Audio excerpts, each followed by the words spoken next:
Bien, compañeros, muy buenos días, siendo las 10:05, 16 exactamente.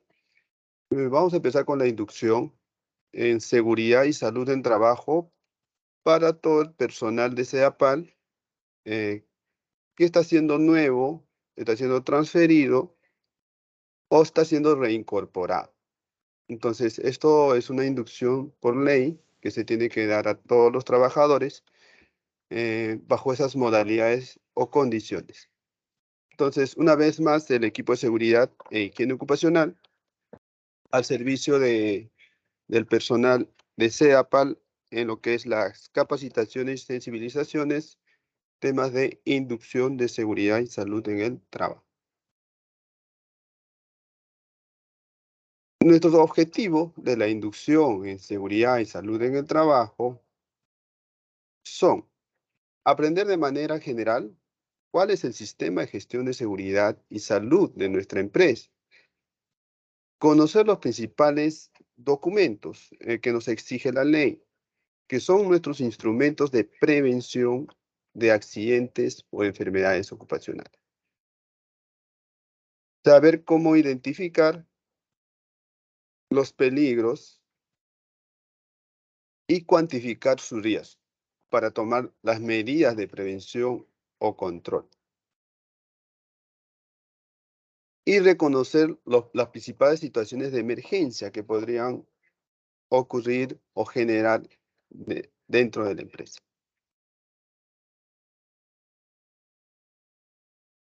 No sé, un favor, se está compartiendo la pantalla. Si hay algún un error o esto, normalmente me lo dicen, activan su audio y volvemos a presentar.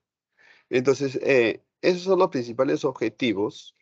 Lo primero es conocer el sistema de gestión, luego saber qué documentos nos exige la ley, pues ya que esos documentos nosotros como clientes internos vamos a usarlos y vamos a tener que llenar esos documentos.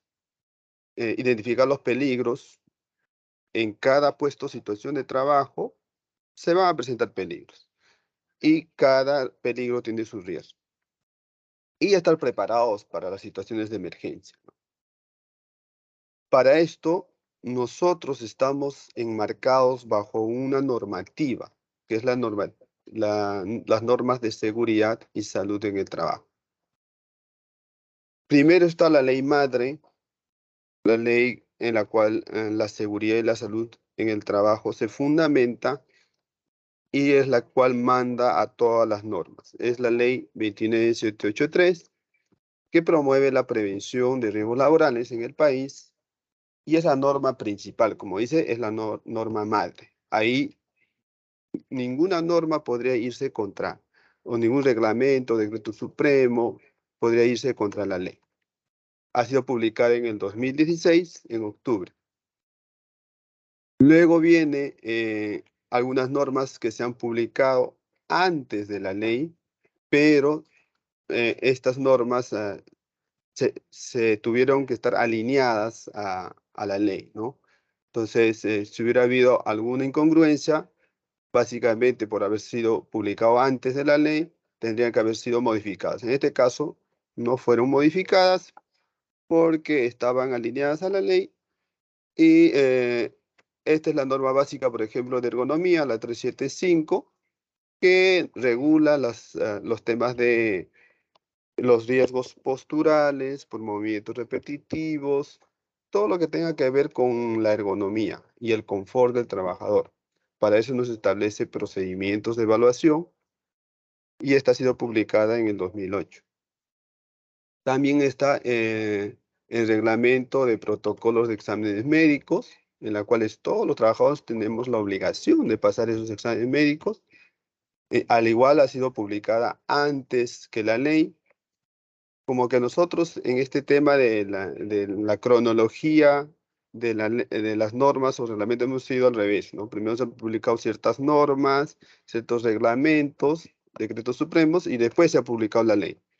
Pero aún así, la ley es lo que manda, ¿no? Entonces la ley manda hacer evaluaciones médicas Ya se tenía una norma anterior en el 2011 y establecía las guías de diagnóstico médicos obligatorios por actividad, ¿no? Entonces, nosotros como trabajadores, por ejemplo, los trabajadores que están ingresando, que son nuevos, tienen que pasar por exámenes médicos, unos protocolos para poder estar como trabajadores. Esto ha sido publicado en el 2011, abril de 2011. Luego también está el reglamento de la ley 29783, que es el reglamento que ya regula a la ley, ¿no? Ya establece las normas específicas. Esta sí ha sido publicada eh, en el 2012. De igual manera se publica antes que la ley, pero eso no exime de su cumplimiento, ¿no? Está alineada a la ley madre y regula todo lo que hoy conocemos. También tenemos la resolución ministerial 050, que son formatos referenciales para establecer todos los formatos que actualmente nosotros manejamos en nuestro sistema de gestión de seguridad y salud de la empresa, de SEAPAL, ¿no? Entonces, no es que los formatos no tengan o se hagan a criterio de cualquier ingeniero, ¿no? Hay una norma que establece que tenemos que tener ciertos requisitos mínimos en el formato para el llenado de los mismos por los trabajadores. Por eso dice información mínima. Es una información que tiene que estar, por ejemplo, en los formatos tenemos que poner sí o sí el nombre del trabajador, su DNI, en algunos casos podemos poner hasta la ficha, porque esto, como dice, información mínima. Nosotros, para poder internamente, exigimos que pongamos la ficha para una mejor identificación. La ley no lo exige, pero tampoco lo prohíbe porque te dice que puedes agarrar estos formatos, ya que son formatos referenciales, son formatos con información mínima. Por ejemplo, ¿de qué formato estamos hablando? Estamos hablando, por ejemplo, del reporte de incidentes, la investigación de accidentes o incidentes de trabajo, formatos como, por ejemplo, la entrega de PPs, por, por ejemplo, el formato de registro de asistencia a inducciones, capacitaciones, em, entrenamientos. Es por eso que les voy a pedir, en este caso, una vez que termine la inducción, una vez que hayan hecho su registro en Google Forms, cada trabajador les voy a solicitar de que vengan hasta el hecho a firmar en forma física este formato que nos exige la ley, ¿no? Que, que debe tener la información mínima. Entonces, lamentablemente de forma virtual no lo podemos hacer. Entonces va a haber dos registros, ¿no? Uno virtual que lo van a hacer ahora al último, terminando la inducción, y otro que va a ser físico, que la ley nos exige que tiene que tener la información mínima, y eso lo tenemos actualmente en físico. Entonces, en cualquier momento, terminando la inducción, pueden pasar por el hecho, va a haber un registro de asistencia en la cual ustedes van a firmar. Luego también están el decreto supremo número 015/2005 de los valores límites permisibles. Este ha sido publicado, por ejemplo, es una norma antigua en el 2005, pero igual no es contraria a la ley, ¿no? Entonces se alineó a la ley, porque la ley, como les digo, es la ley madre, la que manda. En este caso se darán cuenta que hemos ido al revés, como el cangrejo. Primero pusimos los reglamentos, publicamos y después publicamos la ley, ¿no? Debería haber sido al revés. Primero publicar la ley y después todas las normas sectoriales, ¿no? Las normas que regulan. En este caso, la de valores permisibles, límites permisibles, ha sido publicada en 2005. ¿Y qué nos establece esta norma? Sobre todo los agentes químicos, ¿no? Los límites permisibles que haber, por ejemplo, para el ruido, para lo que es polvo, para lo que es temperaturas extremas o temperaturas por debajo, de frío, se podría decir, humos metálicos, por ejemplo, establecer hasta qué niveles una persona podría exponerse, ¿no? Y para esto, la higiene industrial, que es una carrera, es una especialidad, hace monitoreos sobre esos agentes químicos, en las cuales nosotros, los trabajadores, o nuestros trabajadores de campo, que están en el campo, se exponen eh, diariamente a esos agentes. Entonces, la higiene industrial lo que hace es monitorear la concentración que están presentes en el medio de trabajo para que esta concentración no supere estos valores límites permisibles. Entonces, es lo que establece la ley y en su reglamento el decreto supremo 015. Y hay otras normas sectoriales, por ejemplo, la de seguridad y electricidad. Y la última, en la cual nosotros estamos regidos, es la normatividad vigente relacionada al COVID-19. Se ha publicado desde el inicio de la pandemia una infinidad de decretos supremos y resoluciones emitidas para la vigilancia, prevención y control del COVID-19. Actualmente estamos con la resolución ministerial 1275, la 2021 del MINSA, y sus actuales modificatorias, en las cuales nosotros tenemos que cumplirlas, ¿no? Y esta normatividad también se rige bajo la ley, en cumplimiento a la ley de seguridad y salud en el trabajo. Porque lo que busca la ley es promover una cultura de riesgos laborales, de prevención de riesgos laborales en el país. Y por ende, cada empresa tiene que promover esa prevención de riesgos laborales. Bueno, este es el marco normativo. Es muy interesante el análisis de cada decreto supremo, resolución ministerial. Y que ustedes, como verán, la aplicación normativa es amplia, ¿no? No es algo tan sencillo eh, por, e- por tratar de ejemplificar, ¿no? No es solamente el EPP o solamente llenar un formatito, no es todo un tema de cumplimiento legal para poder llegar a una cultura preventiva, ¿no? Nosotros como empresa, entonces, en cumplimiento fiel a todas estas normativas y reglamentos, hemos establecido nuestras políticas, ¿no? Nuestras políticas es una política integrada de la política de calidad, medio ambiente, seguridad y salud del trabajo, gestión antisoborno y seguridad de la información.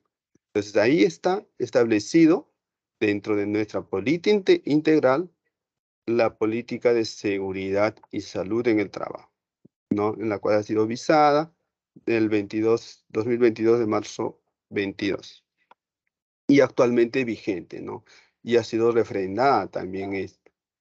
Entonces, nuestra política vigente es esta, y en temas de seguridad y salud en el trabajo podemos hacer un resumen. Lo primero, acá sí hay que estar atentos, por favor, que es parte de la evaluación, ya que tenemos que conocer nuestras políticas.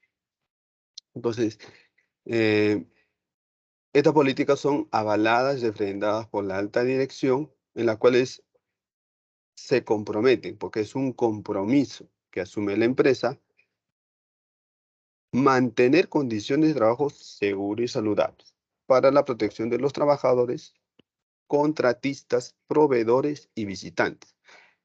Mantener condiciones, no solamente para el trabajador de Sedapal, sino también está hablando de las contratistas, del personal que hace servicios tanto dentro o fuera de la empresa, ¿no?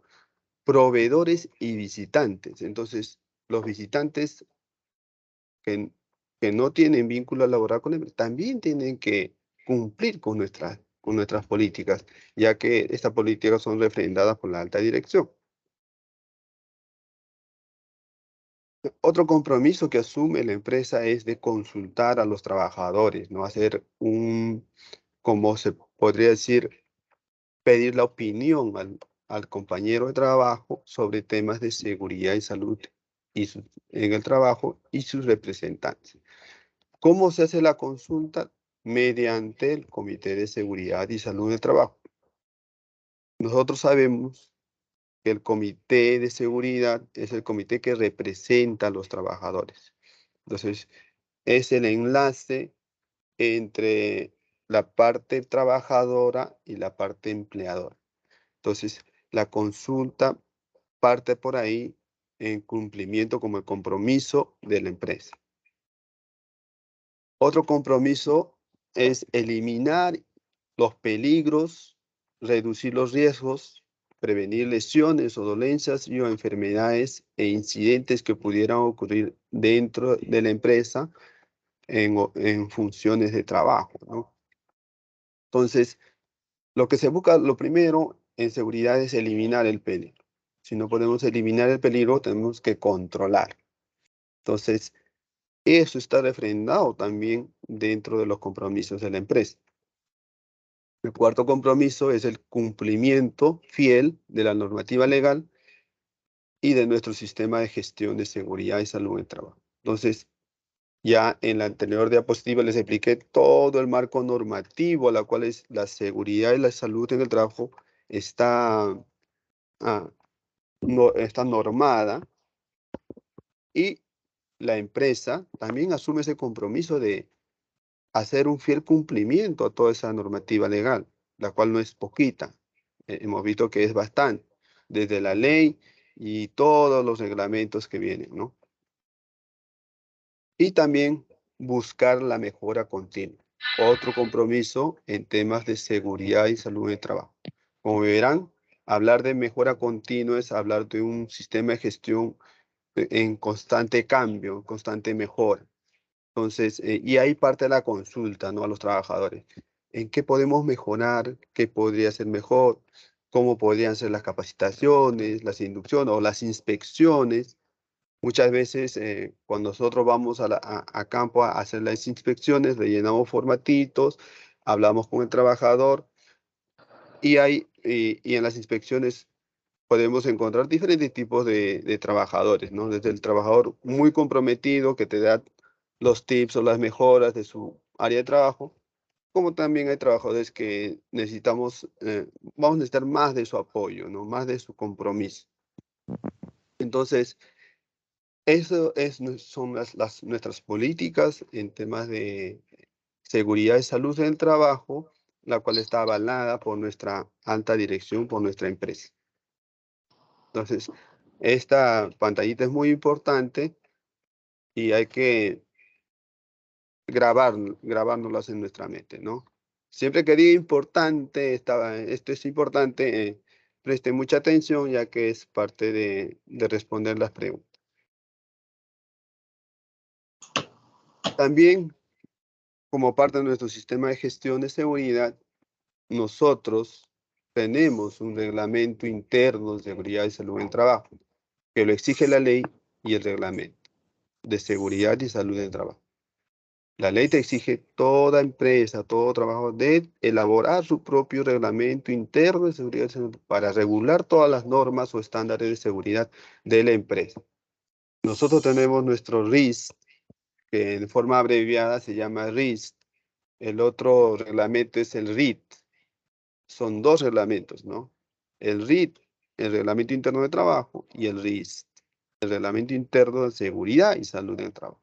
En este caso vamos a hablar del Reglamento Interno de Seguridad y Salud en el Trabajo, en la cual estamos con la versión 3, está vigente y todo trabajador, por ejemplo, todo trabajo que ingresa, es nuevo, debe recibir el Reglamento Interno de Seguridad y Salud en el Trabajo.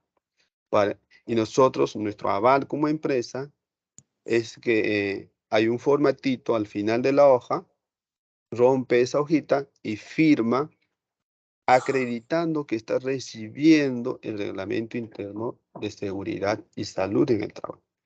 En forma física, en este caso, y en forma virtual se ha se ha enviado en digital el reglamento y lo que hace el trabajador es imprimir la última hoja, firmarla, escanearla y enviarla al hecho. Eso es otro aval de que hemos entregado el reglamento al trabajador. Entonces, el Reglamento Interno de Seguridad y Salud del Trabajo es un instrumento de regulación y es de uso obligatorio por todo trabajador, independiente de la función, modalidad o vínculo laboral que realicen dentro de las empresas. Es decir, el reglamento la aplica el visitante, las contratistas y con mayor obligación los trabajadores de SEAPA. ¿Y qué dice nuestro reglamento? Vamos a explicar las principales obligaciones o derechos en la cual se establece el reglamento. Como esta es una inducción, no les puedo dar, nos demoraríamos mucho tiempo en explicarles todo el contenido del reglamento, entonces lo que estamos haciendo es un resumen, ¿no? Lo primero que dice el reglamento es que tenemos que cumplir con el presente reglamento interno de seguridad y salud en el trabajo y normas generales, como los procedimientos, los estándares, los instructivos o las disposiciones que se establezcan, al, como por ejemplo la de la norma COVID, ¿no? Que paran cambiando, paran modificándose. Entonces, lo que dice el reglamento es que todo trabajador tiene que cumplirlo, tiene que obedecerlo. Luego también establece que se debe informar obligatoria e inmediatamente a su jefe sobre los incidentes o accidentes de trabajo que se presenten durante el desarrollo de sus funciones. Sí, eso es vital, porque ante la presencia de un accidente de trabajo, nosotros como testigos oculares o presenciales del hecho, tenemos que informar a nuestra jefatura sobre ese accidente, porque lo que se busca no es al responsable o quien hizo malas cosas, sino lo que se busca en temas de seguridad y salud de trabajo es identificar la causa raíz. ¿Por qué ha ocurrido el accidente? ¿Por qué ha ocurrido ese incidente? ¿Por qué tenemos una compañera, un compañero que no está viniendo a laborar porque se fracturó la pierna? ¿Qué pasó ahí? Entonces, puede haber una infinidad de causas raíces o causas que han originado el accidente. Entonces, lo que se busca con el reporte, primero, es que el hecho, como parte del servicio de seguridad, esté informado de esos accidentes y haga las evaluaciones y la identificación de esos controles. Al tomar control, hacer controles o implementar controles, lo que se va a evitar es futuros accidentes o incidentes de trabajo similares, ¿no? Pongamos un ejemplo. Un trabajador se está caminando y se resbala en el baño. ¿Por qué? Porque el piso estaba mojado. Entonces, si no se reporta, el peligro va a estar siempre ahí, no se va a tomar medida de control y hay mucho riesgo de que otro trabajador, al igual que el que se cayó, se cae. Si se reporta, lo cual el RIS establece como una obligación, ya se puede investigar, ya se puede tomar los controles. Entonces, esa es la idea, ese es el alma de ser del reporte de incidentes o accidentes de trabajo. Y eso lo vamos a ver más adelante. Informar y aportar sugerencias de los actos o condiciones de trabajo que puedan generar algún accidente o incidente de trabajo. Nosotros tenemos el derecho, y a la vez es una obligación, de informar si algún trabajador está cometiendo actos inseguros. Por ejemplo, eh, pueden estar en su camioneta y está yendo a toda velocidad por la pista, por encima del límite permitido, ¿no? Por ejemplo, la pista te dice 40 kilómetros por hora y yo estoy yendo a 60. Entonces, yo veo y observo, entonces tengo que informar o aportar o sugerir qué podemos hacer sobre esos actos o condiciones subestándar, ¿no? Respetar y hacer respetar las señales, materiales, equipos y herramientas para el control de emergencias. Eso es lo que sí les pido mucho a los trabajadores, es que toda señal tiene que respetarse. Si esta señal dice prohibido fumar, no podemos fumar. Si, si, es- Si en este lugar te dice, acá hay un equipo de emergencia, acá hay un extintor, acá hay un... No podemos bloquear o obstaculizar los extintores o los equipos de emergencia, porque en cualquier momento puede ocurrir algo y tenemos que tener, uno, visión del equipo de emergencia y dos, accesibilidad, porque los segundos cuentan ante una emergencia. Entonces, el RIS establece. También establece que debemos en forma voluntaria y activa participar de las brigadas de emergencia, ¿no? Esto es un voluntariado, pero el Reglamento Interno de Seguridad y Salud lo establece que debemos de participar, ¿no? Luego también establece que todo el trabajador tiene derecho a paralizar el trabajo en caso de peligro grave o inminente, comunicándolo a su jefatura o jefe inmediato. Entonces, en el caso de que las condiciones sean muy inseguras, el trabajador tiene el derecho de decir, vamos a paralizar este trabajo porque no existen las condiciones, informa a su jefe de tal manera que el jefe toma las acciones necesarias para controlar el peligro y volver a reanudar la actividad. Entonces, ese es un derecho establecido en nuestro reglamento interno de seguridad y salud en el trabajo. Luego también establece que tenemos que usar adecuadamente la indumentaria y los equipos de protección personal. Entonces, este es un llamado a todos los trabajadores que reciben EPPs, que reciben su indumentaria de trabajo, que deben usarlo siempre y deben usarlo de manera adecuada. Entonces, por algo se les está entregando, ¿no? Por algo se les entrega un casco. El casco es para usarlo, no es para tenerlo colgado, ¿no? Entonces, esto generalmente aplica a los trabajadores de campo, en la cual su día a día es exponerse a los peligros, ¿no? Exponerse al sol, exponerse a levantar cargas o al tránsito vehicular. Entonces, al igual, pero si nosotros recibimos algún EPP, debemos usarla, ¿no? Y de forma adecuada. Y también elegir a sus representantes del Comité de Seguridad y Salud en el Trabajo. Como ya les expliqué, el comité es el enlace entre la parte trabajadora y la parte empleadora. Son los representantes de los trabajadores en temas de seguridad y salud en el trabajo. Y otro aspecto que establece el reglamento es participar obligatoriamente en los exámenes médicos ocupacionales programados por la empresa. Entonces, debemos participar, o sea, eso lo manda la ley y nuestro reglamento interno de seguridad y salud. Ahora vamos a explicar lo que es un peligro, porque ya les he hablado bastante de peligro, de riesgo, y vamos a conceptualizar estos ejemplos, ¿no? Entonces, peligro es toda situación o característica intrínseca capaz de ocasionar un daño. ¿A quiénes? ¿Daño a quién? A las personas, a los equipos, a los procesos, al ambiente. Entonces, el peligro es la situación o característica de algo. El peligro, por lo general, es fácilmente identificable. Lo podemos ver, lo podemos oler, lo podemos tocar, hasta lo podemos escuchar y hasta probar, lo cual este último no es muy recomendable, ¿no?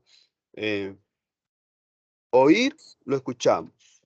Una explosión, lo vamos a escuchar. O un carro que está en mal funcionamiento, lo escuchamos. Lo podemos ver. Ahora vamos a ver unos ejemplos. Por ejemplo, punto 1, peligro químico, ¿no? Ahí vemos a nuestro trabajador, en lo que es un trabajador de campo, y vemos el camión de cloro, ¿no? El peligro, ¿cuál sería? El cloro propiamente, ¿no? Que haya alguna fuga sería gravísimo. Entonces, constantemente es una zona en la cual estamos nosotros, estamos expuestos a ese peligro, ¿no?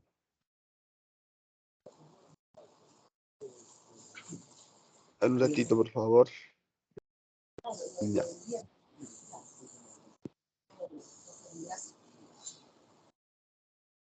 Ya, entonces, por ejemplo, es un ejemplo de peligro físico-químico, ¿no? Un peligro locativo, por ejemplo, es la presencia, por ejemplo, de muebles en las rutas de evacuación. Es, por ejemplo, cuando sufriera un sismo, todos se tropezarían con estos muebles, ¿no? Entonces, el peligro locativos es lo que habla de las estructuras o de los ambientes de trabajo. Entonces, tener unas sillas ahí es un peligro, ¿no?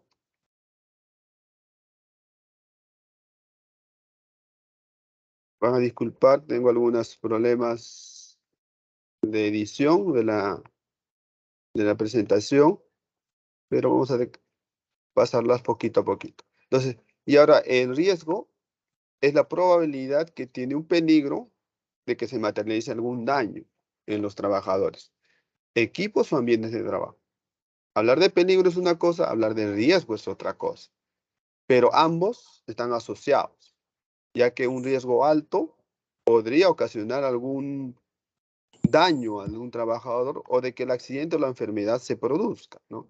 Entonces, el riesgo es una probabilidad, es un número, y ese número tiene una interpretación, ¿no?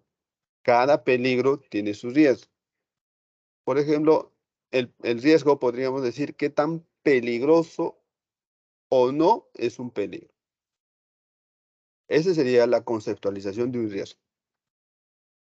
Por ejemplo, vamos a ver la primera imagen. Acá vemos, no sé si alguien se recordará de este accidente de trabajo, claro, si hace un accidente de trabajo en una calle. Y ahí vemos el peligro que sería la fuga de gas y hay un riesgo alto, ¿no? Vemos cómo la pobreta señora que estaba cerca al lugar no pudo evaluar el riesgo al que se exponía, ya que el peligro era inminente de la fuga de gas de este tanque de cloro, ¿no? Y luego viene el segundo momento en la cual ya el peligro se materializa en daño, el riesgo es muy elevado y existe la explosión. Entonces, esa es la explosión. Y hay un tercer momento que sería la consecuencia, ¿no? La consecuencia de que este peligro que estaba latente, que el riesgo era alto, extremo, se materializó y, y como consecuencia se tiene estas fatalidades, ¿no? En este accidente que fue antes de la pandemia, justo en diciembre del 2019, en la cual todos despertamos en shock por, por este tipo de accidentes que ocurren, ¿no? Y ustedes se darán cuenta que este ha sido un accidente laboral, en la cual está involucrado una empresa y no se tuvo controles, no se tuvo medidas. ¿Y qué hacemos nosotros con la seguridad y la salud en el trabajo? Entonces, ahora vamos a definir qué es un peligro, situación o característica de algo con potencial de causar daño, que lo podemos ver, sentir, medir o oír, y que a manera de ejemplo les voy a presentar ciertas imágenes. Por ejemplo, una olla caliente es un peligro. El calor de una fundición es otro peligro. Un cableado inadecuado, desorganizado, sin cumplimiento de las normas técnicas peruanas, es un peligro. Hasta un conductor ebrio es un peligro. Entonces podemos identificar una serie de infinidades, situaciones de peligro, y dentro de nuestra empresa obviamente no está exenta, ¿no? No está exenta, al contrario, tenemos muchos peligros dentro de CEAPAL, en los cuales han sido identificados y necesitan ser evaluados y controlados.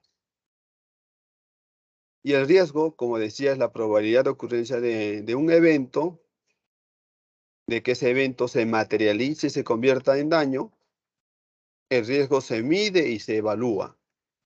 Es un número, es un cálculo matemático. Y a consecuencia de que no se toman controles, no se toman medidas, puede haber una consecuencia, ¿no? Una exposición de una explosión, un incendio, ¿no? Por ejemplo, este es un ejemplo, ¿no? El riesgo, acá tenemos el peligro, por ejemplo, la conducción de unidades de transporte viejas, sin control, sin mantenimiento, que teníamos antes en la ciudad de Lima, ¿no?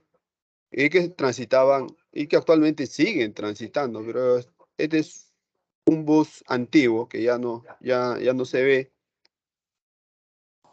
Entonces podríamos valorar o estimar que este tipo de transporte tiene un riesgo alto, ¿no? De ocasionar accidentes. Y eso se evidencia en los índices de accidentabilidad, en las estadísticas de Lima Metropolitana, ¿no? Sobre accidentes de tránsito.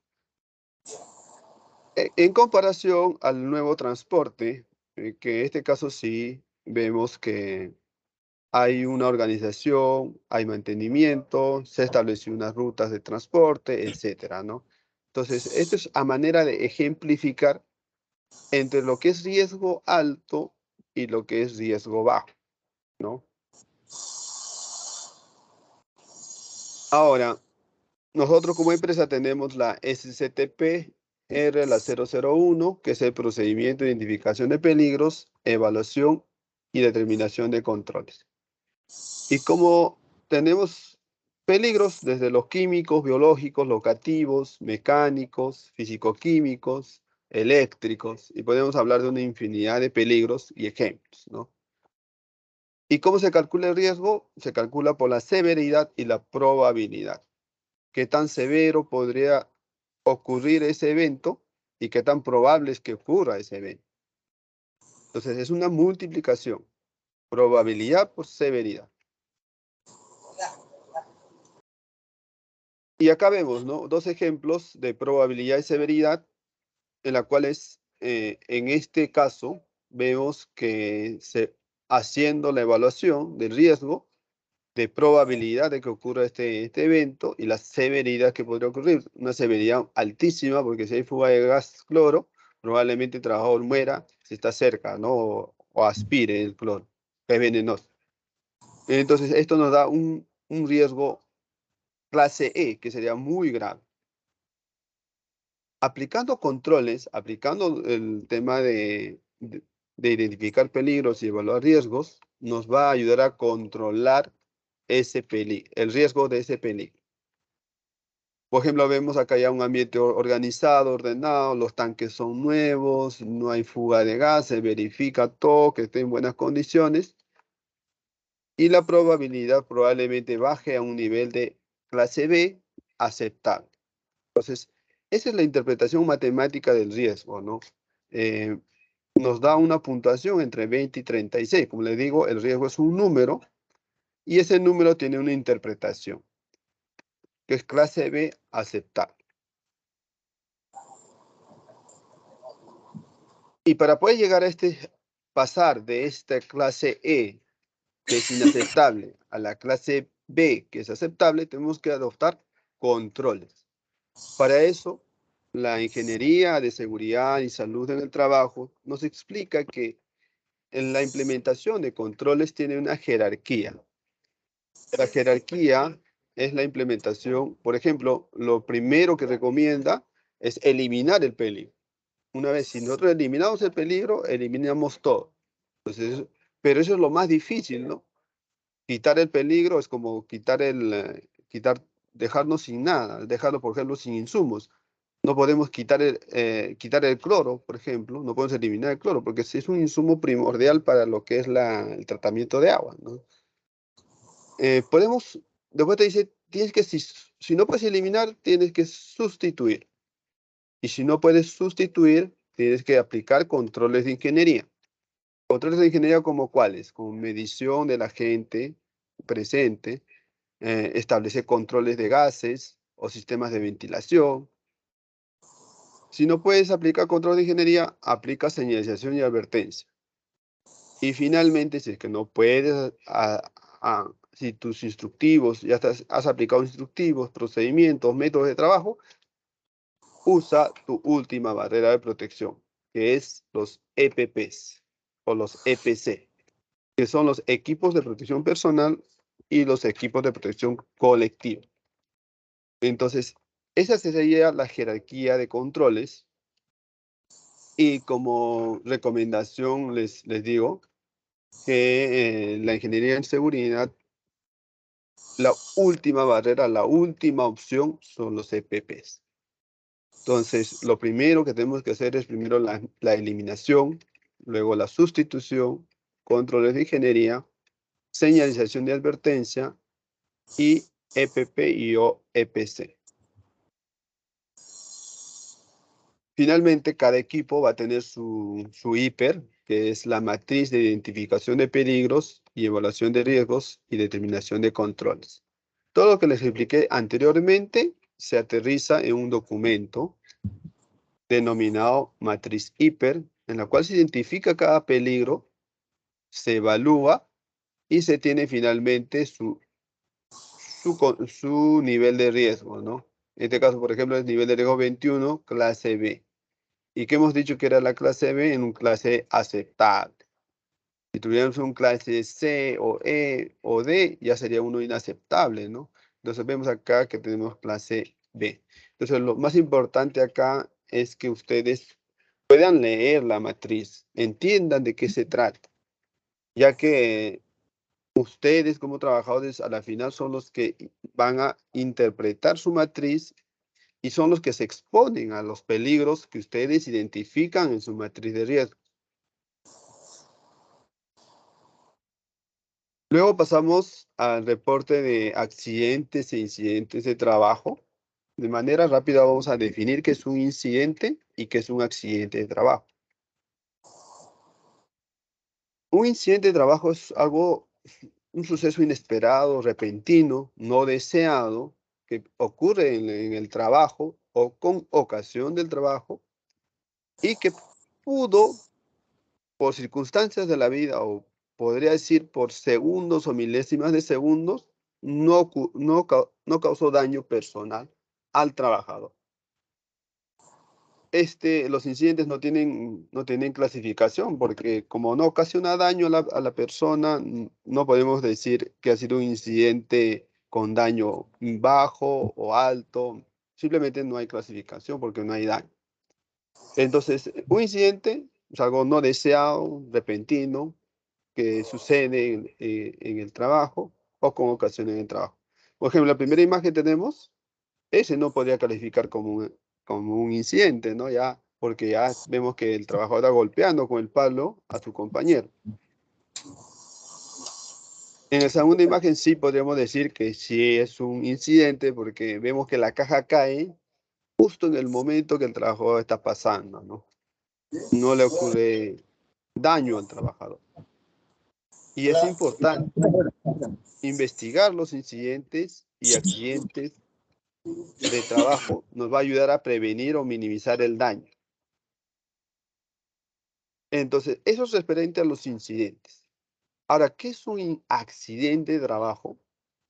Es casi lo mismo que un incidente. Es un suceso inesperado, repentino, no deseado, causa ocasión del trabajo, pero la diferencia está acá. Produce daño considerable, orgánico, funcional, invalidez o muerte al trabajador. Entonces, un incidente de trabajo cuando no ocasiona daño y un accidente de trabajo cuando ocasiona daño. Entonces, esta lámina es muy importante. Estos conceptos son básicos que deben saber, porque al final lo que tiene que hacer un trabajador cuando ocurre un incidente o accidente de trabajo es esto: hacer el reporte del accidente, del incidente de trabajo, para que se haga la investigación. Estas sí se clasifican según su gravedad, ¿no? Porque puede ser un accidente con daño temporal, con invalidez, hasta puede ser con la muerte, ¿no? Que es algo permanente y no deseado. Y tenemos experiencia a nivel nacional de muchos accidentes de trabajos con desenlaces fatales. Y tiene que ser para nosotros un llamado a la conciencia de trabajar con seguridad.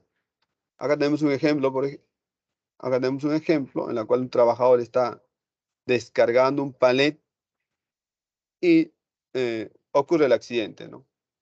Acá qué daño está viendo la persona, probablemente genera una contusión en la cabeza, fracturas y hay también daño material, ¿no? Material del equipo, bueno, ahí está todo, ¿no?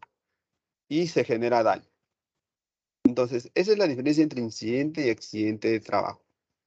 Tiene que estar relacionado con el trabajo, obviamente, ¿no? ¿Y se pueden prevenir los accidentes e incidentes de trabajo? Sí se pueden prevenir. Hay un estudio en la cual, el estudio de Frank Beer, en el cual indica de que por cada 600 incidentes de trabajo puede ocurrir 30 accidentes leves. O en su defecto, puede ocurrir hasta 10 accidentes incapacitantes con pérdida de días. Y también puede ocurrir hasta un accidente fatal.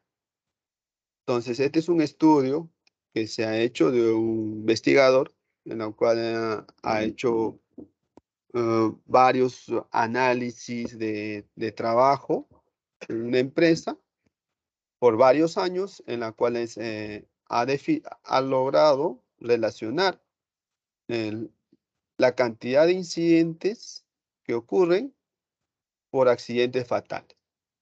Entonces, esto nosotros en tema de ingeniería de seguridad, eso la tenemos bien clara, de que si es que no reportamos los incidentes, estamos ocultando, ¿no? Información al área especializada, indicando que todo está bien. O sea, no tenemos reporte de incidentes, tenemos 10. Estamos a 600, estamos lejos, ¿no? Pero en realidad no es porque no estén sucediendo, simplemente es porque no se están reportando, no se está registrando. Puede estar sucediendo hasta 1000, podría decirse, incidentes, pero que no se reportan. Estamos teniendo el riesgo de tener un accidente fatal, ¿no? Es lo que nos dice el estudio de la pirámide de Frank. Entonces, ¿se puede prevenir? Sí se pueden prevenir. ¿Y dónde tenemos que empezar a trabajar? En los incidentes de trabajo. ¿Y cómo empezamos? Mediante los reportes y sus investigaciones. Y ahí va de la mano el trabajo del compañero, del Servicio de Seguridad y Salud del Trabajo, que sería del hecho, del Comité de Seguridad y Salud del Trabajo y de las gerencias y alta dirección. Entonces, trabajar en esto es muy importante y trabajar en equipo.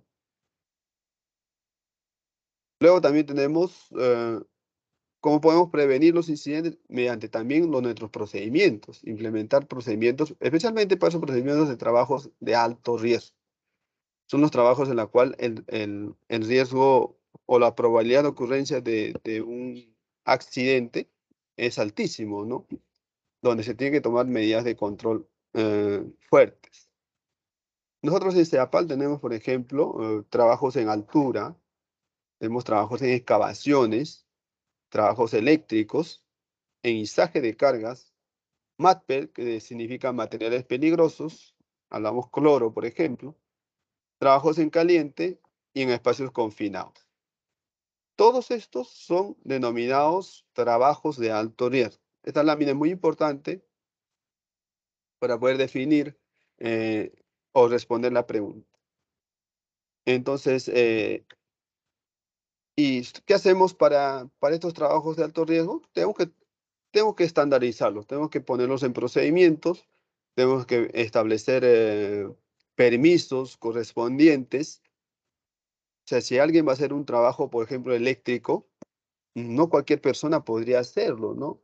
No podríamos nosotros como trabajadores, que no somos eléctricos, no somos nada, ponernos a reparar el tomacorriente, ¿no? Porque nos estamos exponiendo a un trabajo eléctrico, que es un trabajo de alto riesgo, que necesita, según nuestro sistema de gestión, procedimientos, permisos de trabajo. Por ejemplo, trabajos en altura. No podríamos estar trabajando colgados, porque tenemos el riesgo de caernos, ¿no? Y estos son los procedimientos de alto riesgo que tenemos dentro de la empresa. ¿Qué también podemos hacer para prevenir accidentes o incidentes de trabajo? Es sensibilizar. Es lo que estamos haciendo ahora mismo con todos los trabajadores. Estamos sensibilizando, los estamos capacitando de manera, haciendo una inducción en seguridad y salud en el trabajo. Cada uno desde su posición, ¿no? Desde su puesto de trabajo. Yo sé que muchos de nosotros, nuestro trabajo es netamente administrativo, pero eso no exime a que nosotros no estemos expuestos a peligros. Uno de los peligros que tenemos en la exposición de nosotros es el trabajo sedentario, no estar sentado muchas horas frente a una computadora, mantener una postura sedentaria. Ese es un peligro en la cual tenemos que tomar medidas de control. Por ejemplo, dentro de, tenemos este programita en la cual nos ayuda a nosotros a hacer pausas activas, que es como parte de las medidas de control para el estiramiento de músculos en caso de tener mucho trabajo sedentario. Algunos se quejan e indican que tienen dolores de espalda, dolores de cuello, muy probablemente porque han mantenido una postura rígida por mucho tiempo y ese músculo se ha contracturado, ha sentido la fatiga y lo que necesita es una liberación, ¿no? Un estiramiento por parte de nosotros. Por eso es muy importante hacer caso a este audio input, que es un programa de pausas activas que se nos activa a nosotros en nuestras computadoras para poder hacer los estiramientos. No se les pide que lo hagan a cada rato, ¿no? Se les recomienda que se haga por lo menos 3 veces al día y hacer sus estiramientos poco a poco. Entonces, esa es la parte, ¿no? Es la parte de sensibilizarlos a ustedes, indicarles que deben de tomar medidas de control, ¿no? Eh, Otras medidas, por ejemplo, también es el uso de los EPPs. En el caso de nuestros trabajadores de campo, vemos el nivel de protección que tienen, que es altísimo, ¿no? Usar un EPP en sí nos brinda mayor seguridad, es la última barrera de protección, pero también baja considerablemente el confort, ¿no? Es porque es incómodo para el trabajador o para el usuario usar botas, pantalón, un traje encima del otro, después casco, guantes, pero se hace por seguridad, ¿no? Porque es preferible bajar un poquito el confort, pero aumentar la seguridad. Y otro peligro que nos preocupa a nosotros ahora que estamos en verano es la radiación solar. Vemos el nivel de riesgo a la cual nos exponemos. Si solamente, por ejemplo, salimos a campo sin ninguna protección, solamente con lentes, ¿no? Nivel de riesgo. El valor del índice va a ser alto. ¿Y qué pasa si nos exponemos a un nivel extremo, a un nivel de riesgo extremo? Vamos a necesitar mucha mayor protección, ¿no? Vamos a necesitar bloqueador, polo, manga larga, casco, lentes. ¿Por qué? Porque el nivel de riesgo es extremo. En cambio, si fuera un nivel mínimo, podríamos usar lentes, un polo, un casco, porque es bajo, ¿no? Eh, y ese serían los EPPs para puede prevenir accidentes o incidentes de trabajo. También el autocuidado, parte mucho de ustedes el de hacer los trabajos con precaución, usar sus EPPs de forma adecuada y correcta y valorar el riesgo al que nos exponemos. Por ejemplo, acá tenemos un trabajador que está en una situación de trabajo de alto riesgo y su nivel de protección es alto, ¿no? Ahora vamos a hablar sobre las situaciones de emergencia. Vamos a terminar en unos 5 o 10 minutos, justo en la hora programada. Y cualquier duda o consulta que tengan, estoy dispuesto a responderlas una vez terminada la inducción. Entonces, vamos a terminar con las situaciones de emergencia.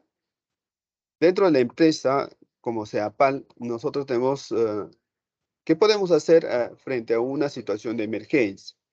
Para una situación de emergencia, nuestra empresa ha establecido planes de contingencia para afrontar los diferentes tipos de emergencias que podrían suceder o suscitar dentro de la empresa. Tenemos nuestro plan de contingencias, por ejemplo, para cuando falla el regulador, cuando falla el reservorio de Vicentelo, cuando haya derrame de cloruro férrico o sulfato férrico, cuando haya una fuga de gas cloro. Se dan cuenta que acá, por ejemplo, hasta tiene un plan de contingencia el trabajo con gas cloro. Es un agente químico muy, muy letal, ¿no? Y también tenemos un plan de contingencia de sismo e incendio. Para los que son trabajos administrativos, el plan de contingencia aplicaría propiamente el de sismo e incendio, las cuales todos estos planes de contingencia son puestos a prueba durante los simulacros. Por eso es muy importante tener nuestras brigadas, que los trabajadores participen voluntariamente como brigadistas y que durante los simulacros se ejecuten de forma ordenada y organizada, porque nosotros no sabemos cuándo puede ocurrir una emergencia, ¿no? Vemos acá, por ejemplo, este es el mapa, es un plano de rutas de evacuación de nueva sede. Está siendo actual. Ustedes pueden ver esos planos pegados a los ingresos de la edificación.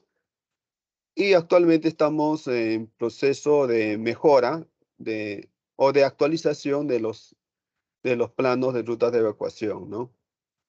Se va a pegar unos planos nuevos, eh, mejor, mejor conservados, mejor visibles, en las cuales probablemente ustedes vean dónde está su ruta de evacuación actual. En el caso de que esté en el anfiteatro, por ejemplo, por dónde tengo que salir y hasta dónde tengo que dirigirme, ¿no? Este es un plano en el cual ustedes van a poder fácilmente leer el plano y conocer más el ambiente donde trabaja. En situaciones de emergencia, por ejemplo, tenemos que contar con nuestras brigadas, debemos respetar la señalización de salida en las zonas seguras, identificar dónde hay una camilla, dónde hay atención médica o de primeros auxilios y estar atentos a las alarmas. Cualquier alarma que suceda, tenemos que estar atentos, actuar de manera respetuosa y organizada y no hacer caso omiso, ¿no? Muchas veces en las empresas estamos acostumbrados a que suene una alarma y nadie sale, ¿no? Nadie dice nada, seguimos trabajando, puede estar ocurriendo un incendio a, a pocos módulos de nosotros y la alarma está gritando, ¿no? Cuidado, cuidado, en el lenguaje de la alarma y nadie se mueve, ¿no? Entonces, ese nivel de desobediencia, se podría decir, dentro de una empresa, sería muy preocupante en temas de seguridad y salud del trabajo. Entonces, en CEAPAL nosotros tenemos la consigna de que ante una emergencia o una alarma debemos que pararnos y preocuparnos más que todo, ¿no? Antes de la evacuación. Preocuparnos qué está sucediendo, si es que se amerita una evacuación, se hace la evacuación.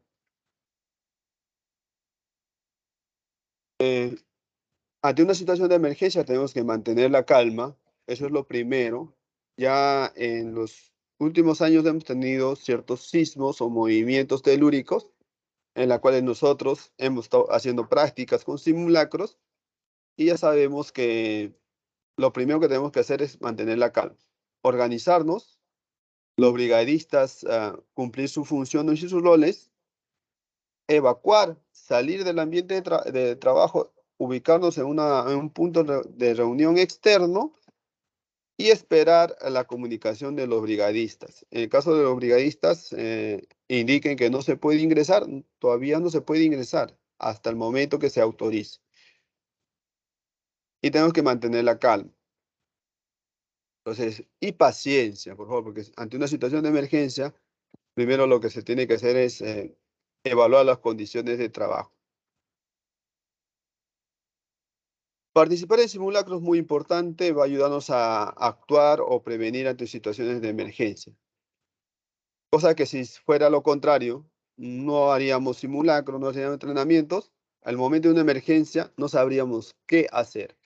Entonces, el participar en simulacros nos va a ayudar a entrenarnos a nosotros. Y cuando enfrentemos una situación de emergencia, ya no vamos a estar sin saber qué hacer.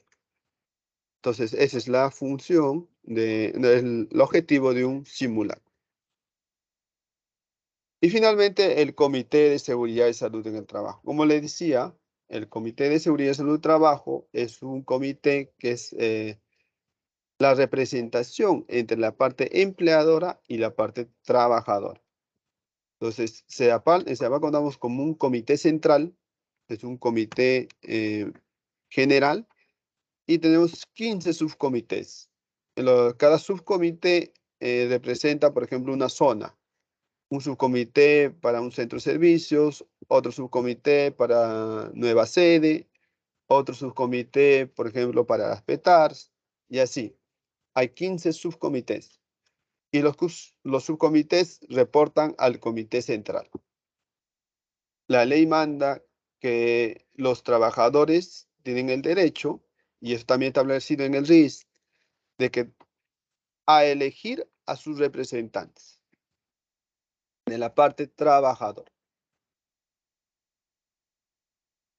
Bueno, indicarles que siempre tienen que estar atentos a todos los actos y las condiciones inseguras que puedan identificar en sus puestos de trabajo y en el día a día de trabajo para poder prevenir, porque prevenir es saber vivir. Compañeros, eso sería la inducción en seguridad y salud del trabajo, que esta ocasión fue dirigida al personal de SEDAPAL, que está siendo transferido, son trabajadores nuevos o están siendo reincorporados.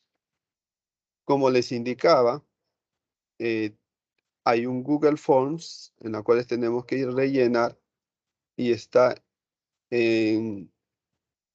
anclado. Vuelvo a enviar el Google Forms para que puedan ingresar y registrar la asistencia y evaluación. Y durante el día, por favor, y eso sí les pido ya que me apoyen en el tema, hay una hoja para que puedan firmar en el hecho, acercarse al hecho, para poder registrar su firma de haber recibido la inducción en el formato legal. Recuerden que la ley nos exige un formato legal con los requisitos mínimos y puedan venir a firmar. Entonces, yo estaré a disposición, la hoja va a estar a disposición en mi sitio para que puedan firmar. Sí, Gregory, no te preocupes, yo en breve lo voy a revisar tu, tu evaluación y vas a poder ingresar con el mismo link para que puedas ver tus respuestas. Gracias, Gregory, por rellenar. Te espero, por favor, para que puedas firmar acá en mi registro físico. No sé si hay alguna pregunta más, compañeros. Muy agradecido. Igual la capacitación ha sido grabada